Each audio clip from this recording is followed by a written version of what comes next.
பார்க்க போறோம்னா ஏசப்பா படகுல கீழே இறங்கும்போது ஆயத்தலைவன் ஓடி வந்து ஏசப்பா எங்களோட பொண்ணு சாகுற நிலைமையில எங்க வீட்டுல வாங்க வந்து அவளை கை பிடிச்சி சுகுத்தாங்க அப்படின்னு சொன்னாங்க.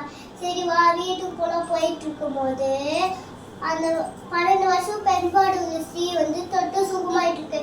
ஏசப்பாவும் பெண்பாடு ஸ்திரீயோ பேசிட்டு இருக்கும்போது அந்த டைம் ஆயிடுச்சு.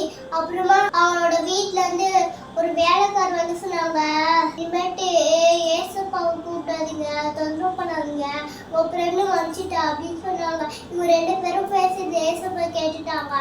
பயப்படாத, தைரியமா இரு, விசுவாசமா இரு, வா வீட்டுக்கு போலாம் சொல்லிட்டு போயிட்டு பார்த்தா எல்லாரும் அழுதுட்டு இருக்காங்க. ஏன் அழுகுறீங்கன்னு கேட்டாங்க. இந்த பொண்ணு செத்துட்டா அதனால அழுகுறோம், அவ சாகல, அவ நித்து பண்ணிட்டு இருக்காங்க ஏசப்பா சொன்னாங்க. அப்புறம் ஏசப்பா பார்த்து எல்லாம் கேலி பண்ணாங்க. அப்புறமா வந்து எல்லா சீஷர்களை அவங்க வெளியே அனுப்ப சொன்னாங்க. அப்ப 2 சீஷர்கள் ஏசப்பா அவங்க அம்மா அப்பா மட்டும் இருந்தாங்க. ஏசப்பா அந்த அக்கா கை பிடிச்சி சொன்னாங்க, தலி தாக்குமின்னு சொன்னாங்க. தலி தாக்குமியா சிறு பெண்ணு எழுதுரு அப்படின்னு அர்த்தம். அப்புறம் எழுந்து நடந்தாங்க. இது யார்கிட்டயும் சொல்லக்கூடாதுன்னு சொன்னாங்க ஏசப்பா. அக்கா ஏச்ச உடனே அவங்க அம்மா அப்பாக்கெல்லாம் சந்தோஷம், எல்லாருக்கும் சந்தோஷம். ஏசப்பா என்னோட பெண்ணை உயிர் தெளி வச்சிட்டாரு அப்படின்னு சந்தோஷமா இருந்தாங்க. இதுல இருந்து நம்ம என்ன கத்துக்கணும்னா, நம்மளும் ஆயத்தலைவர் போல இருக்கணும். நாங்க அக்கா உக்காந்து அழுதுட்டாங்களே அவங்க மாதிரி அவிசுவாசமா இருக்க கூடாது.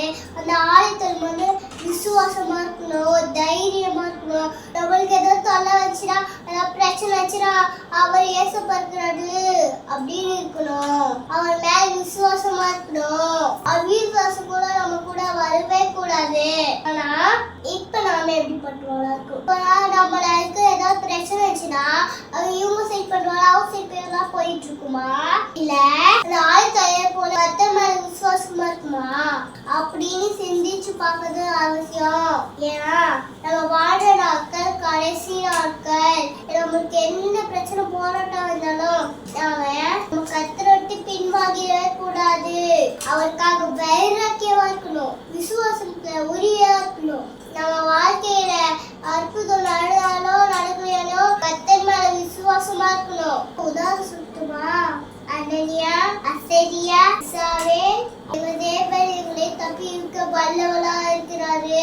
அவர் தப்பிக்க போவாங்க. சரி, இந்த பிரச்சனையை பார்த்து சோர்ந்து மதி அழிக்க மாட்டோம் அப்படின்னு வைராக்கியமா இருந்தாங்க.